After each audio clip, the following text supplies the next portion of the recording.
বন্ধুরা, ইতিমধ্যেই ব্রাজিল ২০২৪ সালের সকল আন্তর্জাতিক ফুটবলের সময়সূচি শেষ করেছে, যেখানে এই বছর ব্রাজিল ২০২৬ বিশ্বকাপকে সামনে রেখে ৬টি বাছাই পর্বের ম্যাচ খেলেছে।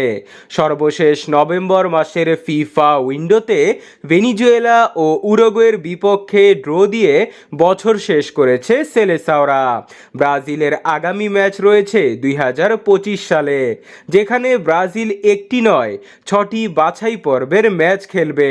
২০২৫ সালের মার্চ মাসের ২৫ তারিখ চিরপ্রতিদ্বন্দ্বী আর্জেন্টিনার মুখোমুখি হবে ৫ বারের বিশ্ব চ্যাম্পিয়নরা। ম্যাচটিকে ঘিরে রয়েছে দর্শকদের তুমুল আকর্ষণ, কারণ মেসি নেইমারের ম্যাচ মানেই জমজমাট লড়াই। দুই দলের বিশ্বকাপ বাছাই পর্বের পয়েন্টস টেবিলের দিকে তাকালে ১২টি ম্যাচ খেলে ৫টি জয়, ৩টি ড্র ও ৪টি পরাজয়ে ১৮ পয়েন্ট নিয়ে ৫ নম্বরে রয়েছে ব্রাজিল ও ২৫ পয়েন্ট নিয়ে টেবিলের ১ নম্বরে রয়েছে বর্তমান বিশ্ব চ্যাম্পিয়নরা।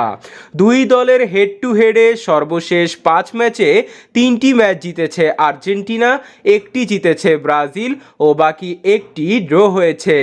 সর্বশেষ দেখা হয়েছিল ২০২৩ সালে বিশ্বকাপ বাছাই পর্বের ম্যাচে।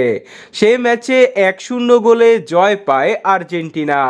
হাই ভোল্টেজ এই ম্যাচটি ২০২৫ সালের মার্চ মাসের ২৫ তারিখ অনুষ্ঠিত হবে, তবে ম্যাচটির সময় ও ভেন্যু এখনও দেওয়া হয়নি। যখন দেওয়া হবে তখন আপনাদের এই চ্যানেলে জানিয়ে দেওয়া হবে। সে পর্যন্ত আমাদের সাথেই থাকুন।